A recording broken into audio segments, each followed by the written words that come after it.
டெல்லியில் நீட் தேர்வு வினாத்தாள் கசிவுக்கு எதிராக தீவிரமாகும் போராட்டம் எதிரொலியாக டெல்லியில் இணையதள சேவை மீண்டும் முடக்கப்பட்டிருக்கிறது. இது பற்றிய அண்மை செய்தியை பார்த்து வருகிறோம்.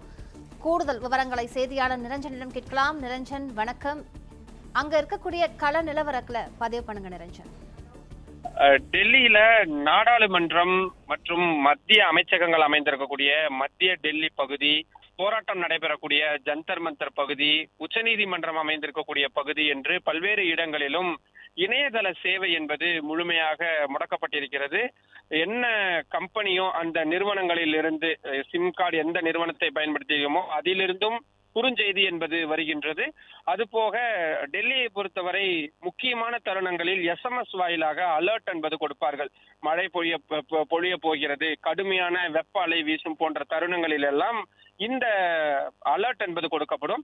அந்த மாதிரியான குறுஞ்செய்தியும் தற்பொழுது நீங்கள் இருக்கக்கூடிய பகுதிகளில் முழுமையாக இணையதள சேவை முடக்கப்பட்டிருக்கிறது என்ற அந்த அலர்ட் என்பது பொதுமக்களுக்கும் அனுப்பி வைக்கப்பட்டிருக்கிறது. நாம் தற்பொழுது நாடாளுமன்றத்தில் இருக்கக்கூடிய சூழலில் நமக்கும் அந்த குறுஞ்செய்தி என்பது வந்திருக்கிறது. மற்ற நபர்களிடம் கேட்டு கிராஸ் செக் செய்த போது அவர்களுக்கும் அப்படியான குறுஞ்செய்திகள் என்பது வந்திருக்கிறது. இந்த மத்திய டெல்லி பகுதியில் தான் முக்கியமான ரயில் நிலையங்கள், மெட்ரோ நிலையங்கள் என்று பல்வேறு முக்கியமான போக்குவரத்து அமைப்புகள் என்பது இருக்கின்றது.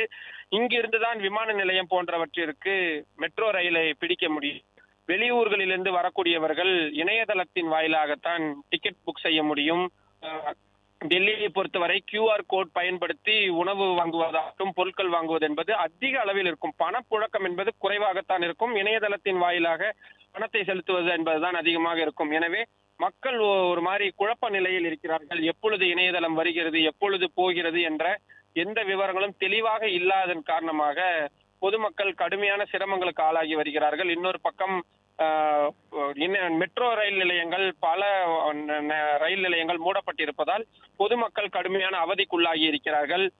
ஒரு இணையதளத்தின் வாயிலாக செயல்படக்கூடிய போக்குவரத்து சாதனங்களை புக் செய்யலாம் என்றால் அதற்கும் இணையதளம் இல்லாததனால் ஆங்காங்கே மக்கள் தவித்து வருகின்றனர். இன்னும் ஒரு மணி நேரத்திற்கு மேல் பள்ளிகள் விட்டு விடுவார்கள், அலுவலகங்கள் முடிந்துவிடும். அதற்கு பிறகு இந்த நிலைமை இன்னும் சிக்கலாகும்.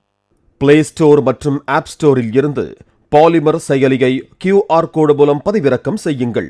செய்திகளை உடனுக்குடன் பெறுங்கள்.